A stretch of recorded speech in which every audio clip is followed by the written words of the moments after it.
धर्म की झांकी। 6 या 7 साल से लेकर 16 साल की उम्र तक मैंने पढ़ाई की, पर स्कूल में कहीं भी धर्म की शिक्षा नहीं मिली। यूँ कह सकते हैं कि शिक्षकों से जो आसानी से मिलना चाहिए था वह नहीं मिला। फिर भी वातावरण से कुछ न कुछ तो मिलता ही रहा।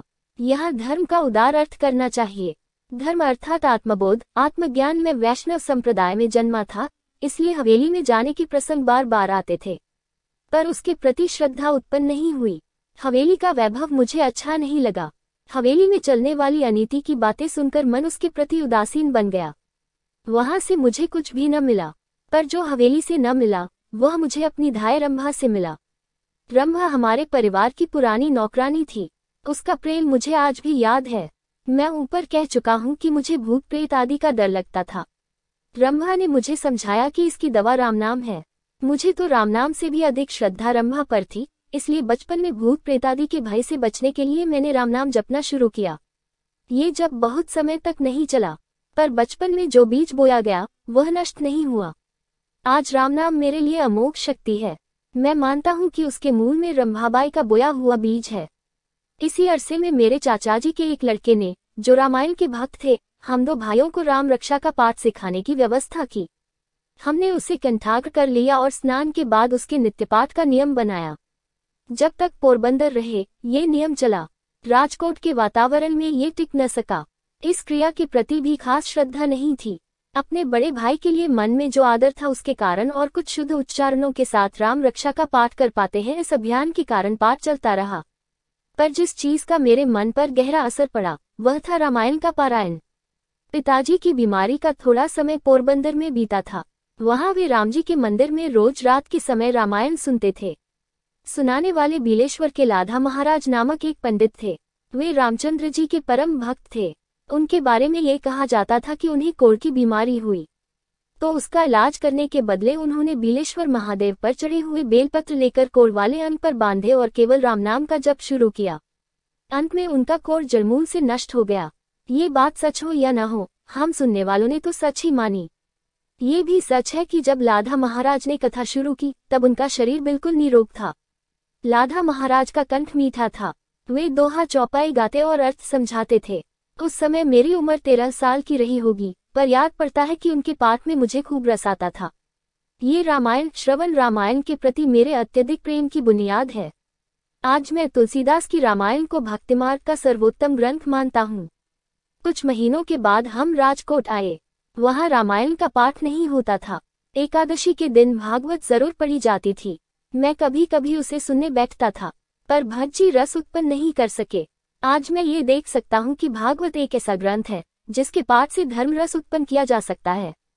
मैंने तो उसे गुजराती में बड़े चाव से पढ़ा है, लेकिन 21 दिन के अपने उपवास काल में भारत भूषण पंडित मदन मोहन मालवीय जी के शुभ मुख से मूल संस्कृत के कुछ अंश जब सुने तो ख्याल हुआ कि बचपन में उनके समान भगवत भक्त के मुंह से भागवत सुनी होती तो उस पर उसी उम्र में मेरा गाढ़ प्रेम हो जाता।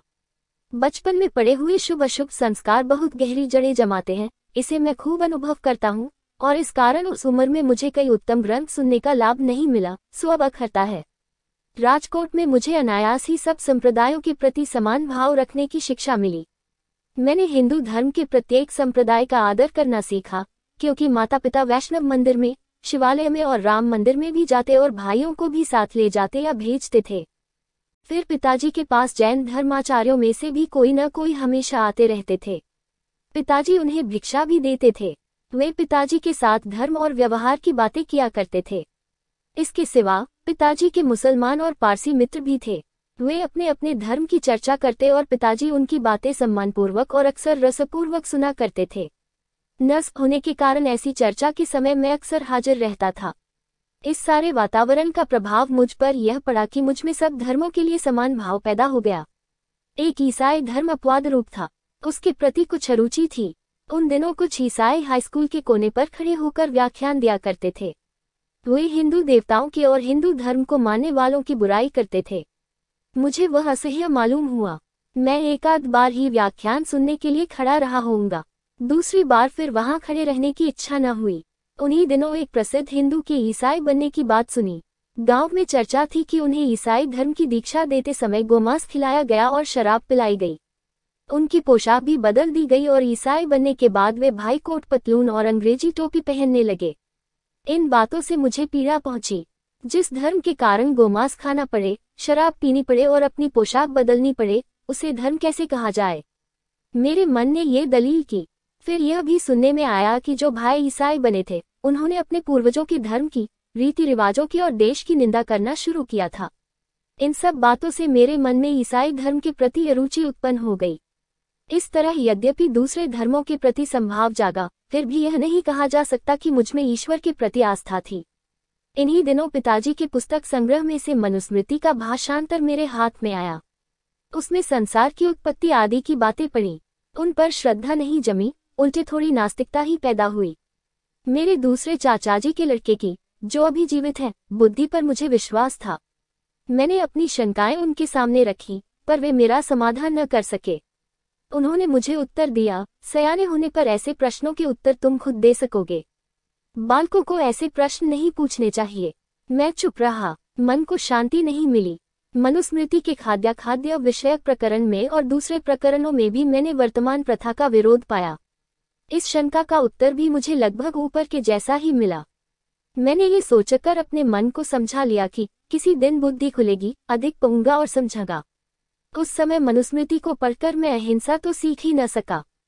मांसाहार की चर्चा हो चुकी है, उसे मनुस्मृति का समर्थन मिला।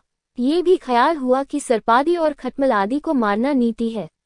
मुझे याद है कि उस समय मैंने धर्म समझकर खटमल आदि का नाश किया था। पर एक चीज ने मन में जड़ जमा ली, यह संसार नीति पर टिका हुआ है। नीति मात्र का समावेश सत्य में है। सत्य को तो खोजना ही होगा। दिन पर दिन सत्य की महिमा मेरे निकट बढ़ती गई। सत्य की व्याख्या विस्तृत होती गई और अभी भी हो रही है। फिर नीति का एक छपकया दिल में बस गया। अपकार का बदला अपकार नहीं, उपकार ही हो सकता है, यह जीवन सूत्र ही बन गया। उसने मुझ पर साम्राज्य चलाना शुरू किया।